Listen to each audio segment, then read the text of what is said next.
Red line with Ishtiaq Bukhari advocate کے نئے episode کے ساتھ حاضر خدمت ہوں۔ سب سے پہلے سننے والوں اور دیکھنے والوں کو میرا سلام قبول ہو۔ آج میں نے جس موضوع کا انتخاب کیا ہے وہ موضوع پاکستان کی سیاسی، معاشی، جغرافیائی، دفاعی اور خارجہ پالیسی کا محور ہے، یعنی ریاست جموں و کشمیر اور ریاست جموں و کشمیر کے ایک اہم حریت رہنما یاسین ملک کو دی جانے والی جو سزا ہے اس کے حوالے سے میں کچھ حقائق پیش کرنا چاہتا ہوں۔ امید ہے کہ میری یہ کاوش آپ لوگوں کو پسند آئے گی اور بھارت کا وہ بھیانک چہرہ آپ لوگوں کے سامنے آ سکے گا جس کے تحت اس نے حریت رہنماؤں کو ان کی آزادی کی تحریک سے ڈرانے کی، دھمکانے کی اور وہاں کے عوام کو ان کا حق رائے دہی دینے اور مروب کرنے کے لیے جو اقدامات کیے ہیں وہ سب کے سامنے عیاں ہو سکیں گے۔ یاسین ملک جو کہ جموں و کشمیر لبریشن فرنٹ کے چیئرمین ہیں، اس سے قبل صدر تھے اور انہوں نے ساری زندگی کشمیر کی آزادی کے لیے وقف کر دی اور اپنا تن من دھن سب سے اس خطے کی عوام کو ان کا حق رائے دہی دلانے کے لیے جو وہ کر سکتے تھے عملی طور پہ انہوں نے وہ سارے اقدامات کیے۔ یاسین ملک جو کہ 1966 میں پیدا ہوئے تھے اور اسی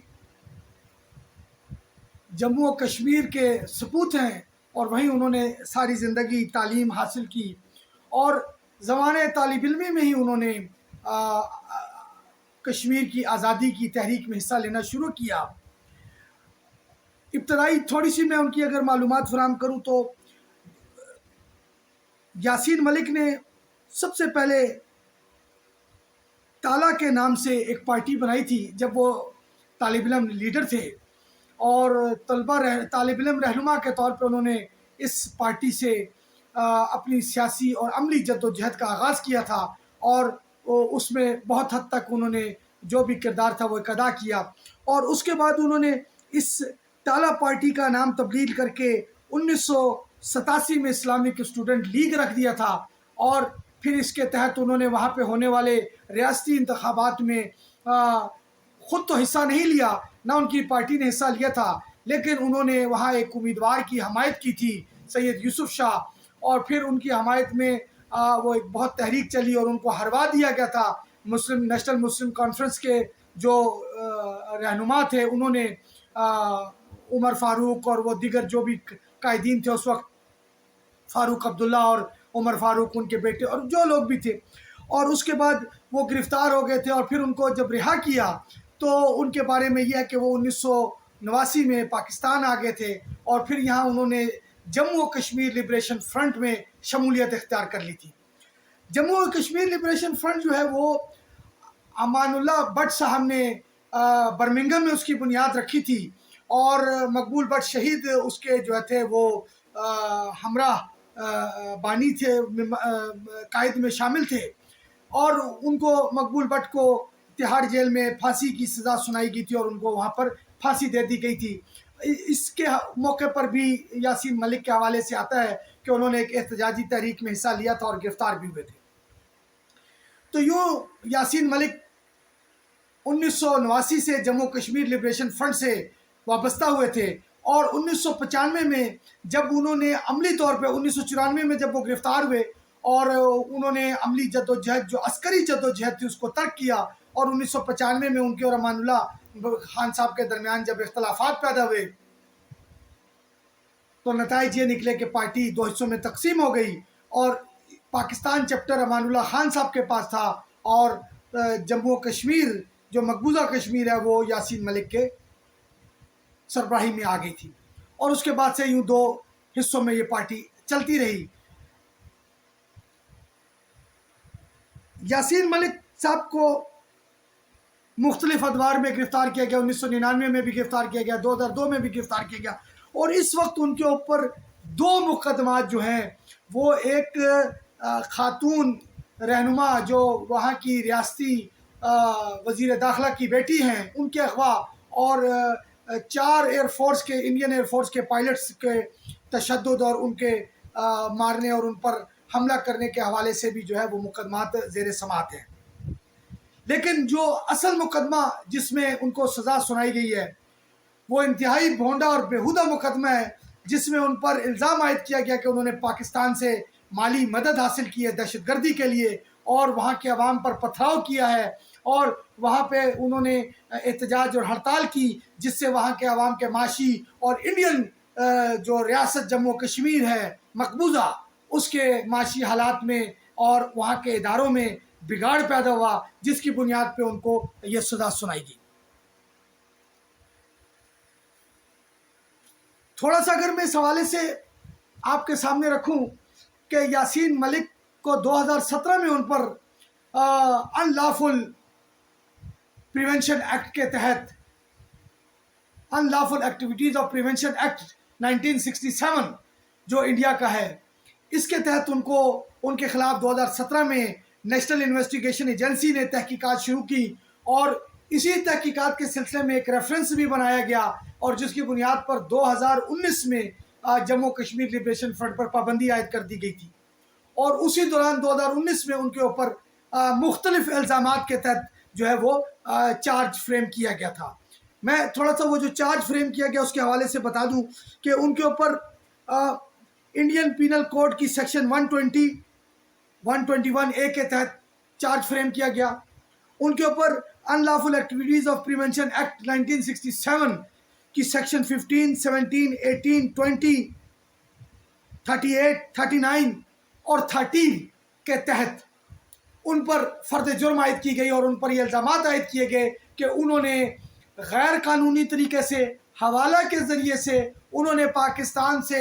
دہشت گردی کی اقدامات کے لیے فنڈ وصول کیے ہیں، انہوں نے دہشت گردانہ سرگرمیوں میں حصہ لیا ہے، انہوں نے غیر قانونی اور دہشت گردی کے زمرے میں آنے والے پتھراؤ، مار دھاڑ، بلا وجہ احتجاج، ہڑتال اور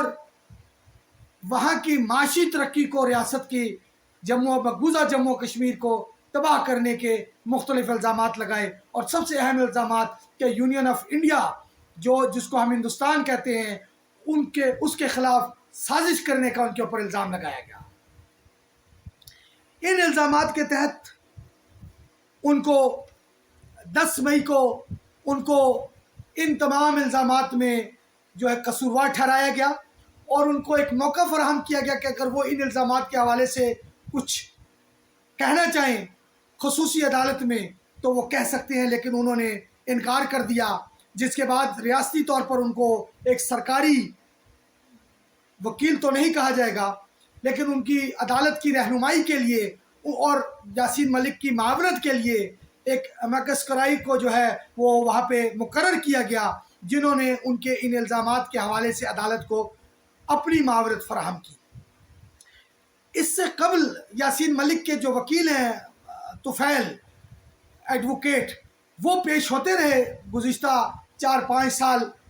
اس تمام پروسیس کو دوران، جس میں جموں کشمیر لبریشن فرنٹ پہ جب پابندی عائد کی گئی اس کا ریفرنس بنایا گیا، اس کا نوٹیفیکیشن یونین آف انڈیا کی جو وزارت داخلہ ہے، ہوم منسٹری ہے، وہاں سے جو جاری کیا گیا، اس کے اوپر سارا کچھ ہوا، اور پھر انہوں نے اس کی اپیل کی، اس ریفرنس کے اوپر Indian high court, Delhi high court کے معزز جج جو تھے اس عدالت کے، انہوں نے اس کی سماعت کی تھی، اور اس کے بعد انہوں نے اس نوٹیفیکیشن کو درست قرار دیتے ہوئے جموں کشمیر لبریشن فرنٹ کو 101 FIRs میں دہشت گردانہ سرگرمیوں میں ملوث ہونے کی بنیاد پر ان کی جو تنظیم تھی اس کو کالعدم قرار دینے کے فیصلے کو درست قرار دیا تھا۔ یاسین ملک کو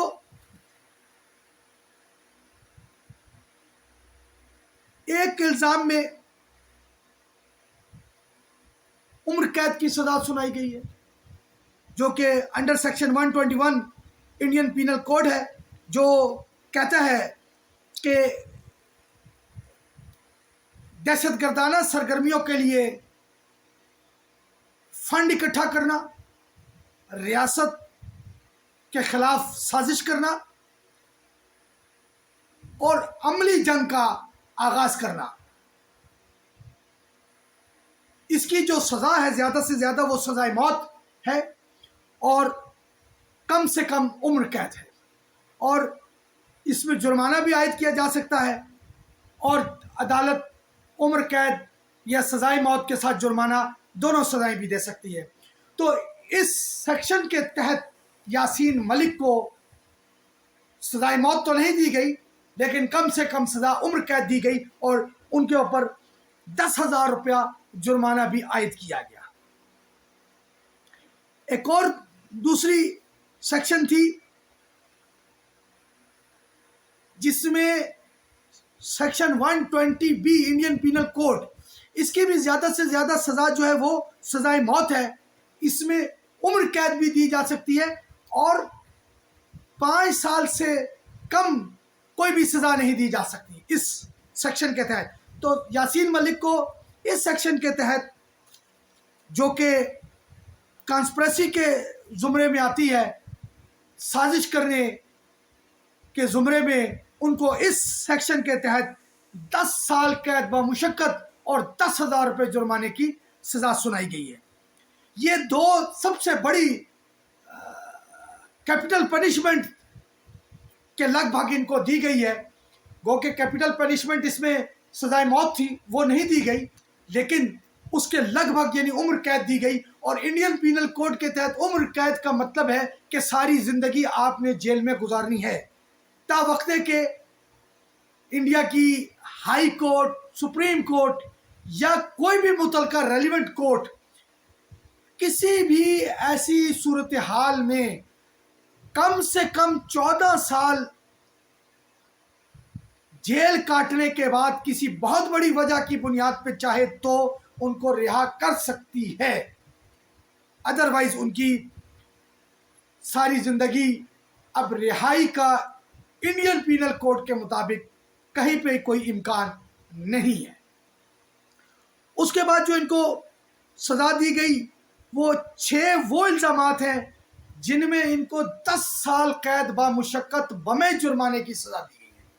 اور یہ تمام سیکشن جو ہیں یہ unlawful activities of prevention act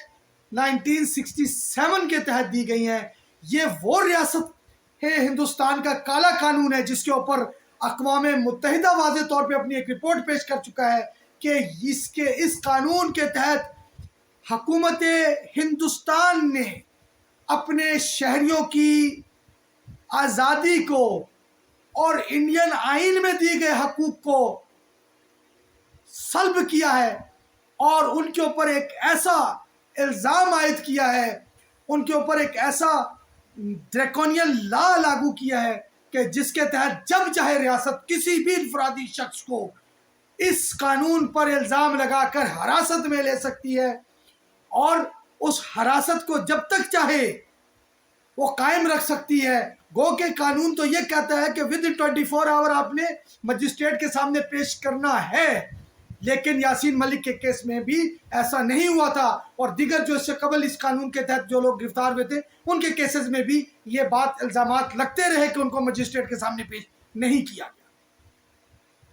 تو اس کو بی بی سی نے بھی اپنی ایک رپورٹ میں ڈریکونین لا قرار دیا تھا کہ اس قانون کے تحت آپ کسی بھی ایسے شخص کو جو آزادی اظہار رائے کی بنیاد پر ریاست یا ریاست کے کسی بھی ادارے یا ریاستی اسمبلیوں یا پارلیمنٹ یا مرکزی حکومت یا کسی بھی صوبائی حکومت کے کسی بھی اقدام کو، قانون کو اگر چیلنج کرتی ہے تو اس قانون کے تحت اس کو حراست میں لیا جا سکتا ہے۔ یہ ایسا ڈریکونین لا ہے۔ اگر آپ کوئی ایسی ایکٹیویٹی کرتے ہیں جس کو ریاست کہتا ہے کہ یہ یونین آف انڈیا کے اگینسٹ ہے تو اس قانون کے تحت آپ کو حراست میں لیا جا سکتا ہے، چاہے کہ آپ کو بعد میں ہائی کورٹ یا متعلقہ خصوصی عدالت رہا کر دے۔ اور اس کی مثالیں موجود ہیں، اور انڈین سابقہ ججز، ہیومن رائٹس ایکٹیوسٹ اور دیگر لوگوں نے اس بات کا اظہار کیا کہ ایک ایسے شخص کو، انسانی حقوق کے علمبردار کو گرفتار کیا گیا جو 7 سال قید رہنے کے بعد تمام الزامات سے باعزت بری ہوا اور اس پر کوئی الزام ثابت نہیں ہوا، اور اسی بنیاد پر اس کو ڈریکونین لا قرار دیا گیا۔ اور سب سے بڑا ظلم یہ ہے کہ موجودہ مودی سرکار نے اس میں جو امینڈمنٹس کی تھی 2019 اور 2021 میں، اس کے تحت اس کو ڈریکونین لا بنا دیا گیا تھا کہ NIA، نیشنل انویسٹیگیشن ایجنسی، یا کوئی بھی ایسا مجسٹریٹ یا not the below rank of deputy superintendent, وہ چاہے تو کسی بھی آرگنائزیشن، ایسوسیشن، ٹرسٹ یا انڈیویجول کے خلاف وہ انکوائری انیشیٹ کر سکتا ہے، تحقیقات کا آغاز کر سکتا ہے۔ یہ ایک ایسا اختیار تھا جس کے بعد وہاں پہ بے شمار انسانی حقوق کے علمبرداروں کو حراست میں لیا گیا اور ان کے خلاف مقدمات بنائے گئے۔ اور بہت اہم ہے کہ یاسین ملک کے علاوہ اس قانون کے تحت تاحال کسی معروف و مشہور شخصیت کو سزا نہیں ہوئی۔ یاسین ملک وہ پہلا اس قانون کا شکار ہے جس کو عمر قید کی سزا سنائی گئی ہے اس قانون کے تحت۔ اس قانون کی سیکشن 13 کے تحت 5 سال قید اور 5,000 روپے جرمانہ کی سزا سنائی گئی ہے۔ ان کو سیکشن 15 اس کے تحت 10 سال قید بمشقت اور 10,000 روپے جرمانے کی سزا دی گئی ہے۔ سیکشن 17 اس کے تحت بھی 10 سال قید بمشقت اور 10,000 روپے جرمانے کی سزا سنائی گئی ہے۔ اور اس سیکشن 17 میں ان کے اوپر اس 10,000 کی سزا کو 10 لاکھ روپے کی سزا میں کنورٹ کیا گیا۔ انڈین پینل ایکٹ کی سیکشن 63 کے تحت انہوں نے یہ بات کہی کہ چونکہ اس سیکشن کے تحت غیر قانونی طریقے سے حوالہ کے ذریعے یاسین ملک نے لشکر طیبہ کے سربراہ حافظ سعید کی طرف سے فراہم کردہ 10 لاکھ روپے وصول کیے ہیں، اور یہ ثابت ہوا ہے، گو کہ کہیں ثابت نہیں ہوا۔ وہ جن 4 لوگوں کی گواہی کے اوپر ہوا ہے، وہ چاروں ایکیوزڈ اس کیس میں ابھی تک ان کو سزا نہیں ہوئی، اور ان چاروں گواہان کے بیان کے اوپر یہ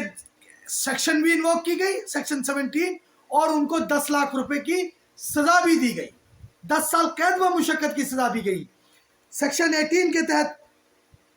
10 سال قید اور 10,000 روپے جرمانہ، سیکشن 20 کے تحت 10 سال قید اور 10,000 روپے جرمانہ،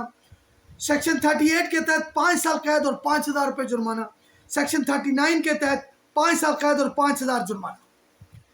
یہ وہ 10 سیکشنز ہیں، 10 الزامات ہیں جن کے تحت ان کو مختلف سزائیں سنائی گئی، جن میں ایک میں عمر قید اور باقی تمام مقدمات میں ان کو 10 سال قید بمشقت اور 10,80,000 روپے مجموعی طور پہ ان کو جرمانے کی سزا سنائی گئی۔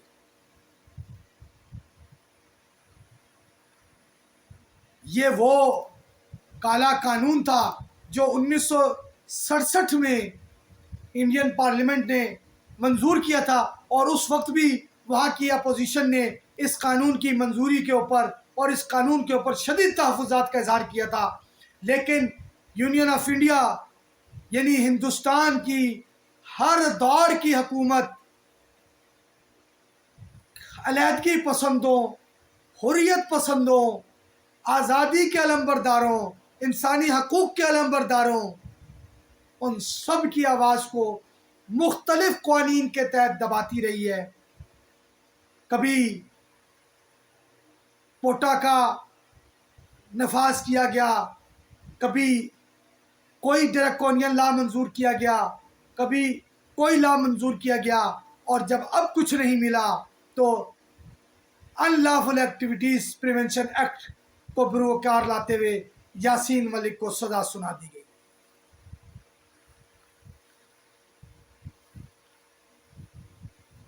اس کیس میں مزید کئی لوگ شامل تھے جن کو حراست میں بھی لیا گیا اور جن کے خلاف تحقیقات کی گئی۔ ان لوگوں میں شبیر شاہ، الطاف احمد شاہ، مسرت عالم، فاروق احمد ڈار، محمد یوسف شاہ، آفتاب احمد شاہ، نعیم خان، محمد اکبر، معراج الدین، بشیر احمد بھٹ، ظہور احمد شاہ، عبد الرشید اور ایک ہندو نویل کشور کپور، ان کو بھی حراست میں لیا گیا تھا اور ان کے خلاف بھی حوالہ اور دیگر معاملات کی تحقیقات کی گئی تھی، لیکن اس حوالے سے کوئی بھی سزا ابھی تک ان لوگوں کو نہ سنائی گئی ہے اور نہ ان کے معاملات کو، ان کے کیسز کو اس طرح چلایا گیا ہے۔ یقیناً ان لوگوں کے خلاف کوئی ثبوت موجود نہیں ہے۔ یاسین ملک کے خلاف بھی اب اس سے بیہودہ الزام کیا ہوگا کہ ریاست پہ پتھراؤ کا الزام لگایا گیا۔ اب ریاست پہ پتھراؤ کیا ہے؟ اگر کسی کارکن نے دوران احتجاج سیکیورٹی فورسز پر شیلنگ کرنے، پلٹس گن یوز کرنے، ٹیئر گیس یوز کرنے، براہ راست گولیاں چلانے کے جواب میں اگر پتھراؤ کیا ہے تو یہ ریاست پر پتھراؤ ہے۔ اس سے بڑا اور کالا قانون کیا ہوگا؟ اور یہ تمام سیکشن جو میں نے آپ کو پڑھی ہیں، یہ 69 FIRs کی بنیاد پہ یہ انویسٹیگیشن کی گئی تھی، جس میں یہ کہا گیا تھا کہ یہ پتھراؤ پاکستان سے کی گئی سازشوں کی بنیاد پہ کیے جا رہے ہیں، اور ان پتھراؤ کے لیے جو پتھر اکٹھا کیا جاتا ہے کرشنگ کے لیے، کرشنگ کا جہاں فیکٹری سے کرشنگ ہوتی ہے اور ان کو فراہم کیا جاتا ہے، وہاں ان کو پیسے دیے گئے اور وہ پیسے پاکستان سے آ رہے ہیں۔ کتنا بھونڈا اور بیہودہ مذاق ہے! یعنی کہ کیا کشمیر کے پہاڑ ریت اور مٹی کے ہیں کہ جہاں سے پتھر نہیں ملیں گے؟ یہ تمام 10 کے 10 الزامات میں بنیادی الزام یہ ہے کہ پتھراؤ کیا گیا، اور سیکیورٹی فورسز کی گولیوں کے جواب میں پتھر بھی نہ مارے جاتے تو کیا مارے جاتے؟ وہ کہ میں قطعی اس بات کی تائید نہیں کر رہا کہ ایسے اقدامات کسی بھی ملک میں کہیں پہ بھی ہونے چاہیے، لیکن جب ریاست بدماشی کرے گی تو عوام جواب میں تو پھول نہیں پھینکیں گے، اور اس کے جواب میں اتنی بڑی سزا نہیں دی جا سکتی کہ جس میں عمر قید کی سزا دے دی جائے۔ اور آپ بڑی اہم بات میں آپ کو بتاؤں کہ دیکھیں، جس سیکشن میں یاسین ملک کو ڈکلیئر کیا گیا کہ انہوں نے پاکستان کے متعلقہ اداروں اور کالعدم تنظیمات اور کالعدم افراد سے پیسے لیے ہیں بذریعہ حوالہ، اس سیکشن کے تحت ان کو عمر قید نہیں سنائی گئی۔ سیکشن 17 دہشت گردی کے لیے فنڈ اکٹھا کرنا، یہ وہ سیکشن ہے جو کہتی ہے پنشمنٹ فار اور raising funds for terrorist activities, جس پر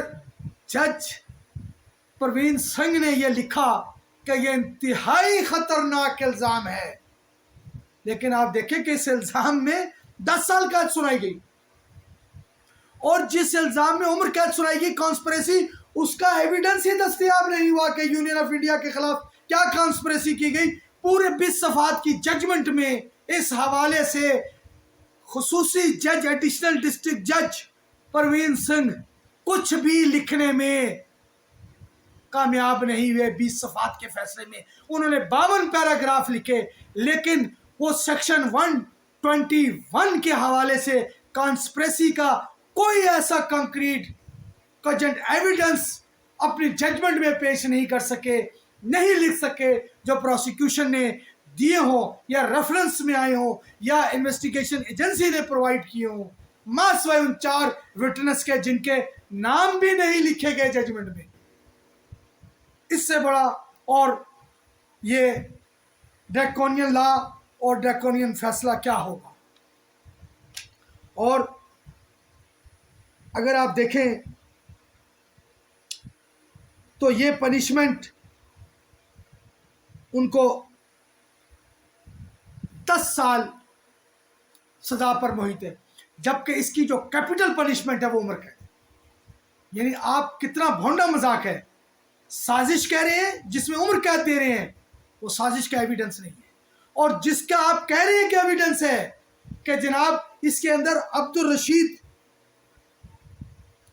جو ہیں اور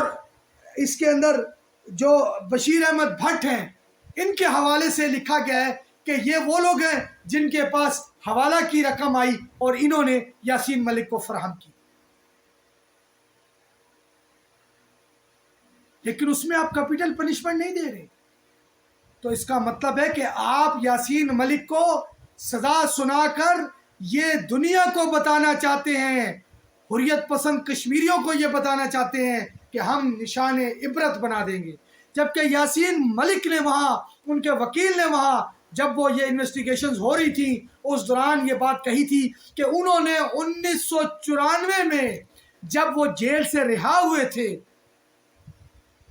اس کے بعد سے انہوں نے کبھی عسکری جدوجہد نہیں کی،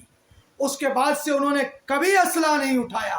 اس کے بعد سے انہوں نے کبھی ریاست کے خلاف سازش نہیں کی، اور اس کے بعد انہوں نے کبھی کوئی ایسا عمل نہیں کیا جو ریاست ہندوستان کے آئین یا گاندھیزم کے فلسفے کے برخلاف ہو۔ اور یہ بات 20 صفحات کے فیصلے میں لکھی ہے اس جج صاحب نے کہ جناب یاسین ملک کا جو جیل سے ریکارڈ آیا ہے اس کے مطابق بھی ان پر کبھی کوئی الزام نہیں لگا کہ انہوں نے کبھی جیل میں کوئی ایسی غیر قانونی، غیر اخلاقی یا کوئی ایسی سرگرمی کی ہو جس سے ان کا ریکارڈ جیل کے اندر خراب ہو۔ ان کا جیل ریکارڈ بھی بہت اچھا ہے اس کے باوجود، اور یہ بات جج نے اپنے فیصلے میں تحریر کی ہے کہ ان کے خلاف بنیادی طور پہ 1994 کے بعد کسی مسلح جدوجہد کا کوئی ثبوت موجود نہیں ہے، ماں سوائے اس کے کہ یہ کانسپریسی تھیوری اور حوالہ کی رقم جو ان کے پاس ہے۔ اور جو وہاں پر 2016 میں اشفاق وانی کی شہادت کے بعد جو احتجاج ہوا تھا 4 مہینے، اس احتجاج کا ان کو قصوروار ٹھہرایا گیا ہے کہ انہوں نے وہاں پہ باقاعدہ احتجاجی تحریک اور اس کی تاریخیں دی اور ہڑتال کروائی جس سے ریاستی مشینری جام ہو گئی اور ریاست کو نقصان ہوا۔ کتنی اہم بات ہے۔ اور دوسری اہم بات آپ کو بتاؤں کہ یعنی یہ تو سیاسی تاریخوں میں بھی ہوتا ہے، یورپ، امریکہ، انگلینڈ میں بھی ہوتا ہے، احتجاج کیے جاتے ہیں، ہڑتالیں کی جاتی ہیں، لیکن اس کو کبھی ریاست مخالف سرگرمی قرار نہیں دیا جاتا۔ اور دوسری اہم بات آپ کو بتاؤں کہ نیشنل انویسٹیگیشن ایجنسی نے یہ الزام عائد کیا مقبول یاسین ملک پر کہ انہوں نے 15 کروڑ سے زائد کی پراپرٹیز بنائی ہیں، لیکن 20 صفحات کے فیصلے میں عدالت 1 روپے کی بھی ان کے اوپر کرپشن ثابت نہیں کر سکا۔ کوئی ایسی پراپرٹی کی نشاندہی عدالت اپنے فیصلے میں نہیں کر سکی جس سے کہا جائے کہ یہ انہوں نے کسی غیر قانونی ذرائع آمدن سے وہ پراپرٹی بنائی ہو۔ انہوں نے اپنے بیان میں کہا کہ میرے پاس 11 کنال زمین اور 1 آبائی گھر ہے، اور 11 کنال زمین میں سے میں نے 4 کنال زمین فروخت کی تھی 5 لاکھ روپیہ فی کنال کے حساب سے، اور 20 لاکھ روپے کے عوض میں نے اپنے بھانجے کے لیے کاروبار کے لیے ایک دکان خریدی اور اس کو کاروبار کرا کے دیا۔ وہ بھانجا اور بہن ان کے ساتھ رہتی ہے، 11 افراد پر مشتمل ان کا خاندان ہے، اور اس کے علاوہ انہوں نے کہا میرا کوئی اثاثہ یا کوئی آمدن نہیں ہے۔ اور نیشنل انویسٹیگیشن ایجنسی جو ہے وہ 15 کروڑ روپے کا الزام لگانے کے بعد ایک بھی پراپرٹی، ایک بھی بینک اکاؤنٹ، ایک بھی ان کی ایسٹس، اثاثہ جات کسی مقام پر بھی ثابت کرنے میں کامیاب نہیں ہوئی. تو میں سمجھتا ہوں کہ حکومت پاکستان کو آزاد ریاست جموں و کشمیر، آزاد کشمیر جس کو ہم کہتے ہیں، اس کی حکومت کو، تمام آزاد کشمیر کی سیاسی جماعتوں کو، مقبوضہ کشمیر کی تمام سیاسی جماعتوں کو، ہندوستان کے تمام آزادی پسندوں اور انسانی حقوق کے علمبرداروں کو اور اقوام متحدہ کو خصوصی طور پہ اس معاملے پر اپنا کردار ادا کرنا چاہیے اور اس مقدمے کو عالمی عدالت انصاف میں لے جانا چاہیے. میں سمجھتا ہوں کہ ہندوستان کا انتہائی ایک کمزور کیس ہے اور حکومت پاکستان کو کلبھوشن کے حوالے سے اور یاسین ملک کے کیس کے حوالے سے بالکل اسی طرح عالمی عدالت انصاف میں جانا چاہیے جیسے ہندوستان ہمارے خلاف کیا تھا. اور میں سمجھتا ہوں کہ ہمیں ہندوستان سے کلبھوشن کے معاملے پر اور یاسین ملک کے معاملے پر برابری کی بنیاد پہ گفتگو کرنی چاہیے اور یاسین ملک کو اس ڈریکونین لا کے تحت دی گئی سزا کو کلعدم قرار دلانے کے لیے تمام سفارتی اور سیاسی جو بھی ذرائع ہیں ان کا استعمال کرنا چاہیے. صرف ہمیں مذمتی قرارداد اسمبلیوں میں نہیں پیش کرنی، صرف ہمیں مذمتی پریس ریلیز جاری نہیں کرنی، ہمیں اقوام متحدہ میں باقاعدہ اس مسئلے کو اٹھانا ہے، ہمیں عالمی عدالت انصاف میں اس مسئلے کو اٹھانا ہے، ہمیں اقوام متحدہ کے انسانی حقوق کمیشن میں اس مسئلے کو اٹھانا ہے. اگر آج ہم نے یہ مسئلہ نہیں اٹھایا تو یاد رکھیں کہ پھر کشمیر کبھی بھی پاکستان کا حصہ نہیں بن سکے گا. آج ہمیں اپنی ذمہ داریوں کو نبھانا ہوگا، ہمیں آج اپنی اس شہرت کو بچانا ہوگا. یاسین ملک صرف ایک انسان نہیں، ایک نظریے، ایک تحریک کا نام ہے. میں امید رکھتا ہوں کہ پاکستانی قوم نہ صرف ٹویٹر، فیس بک، انسٹاگرام،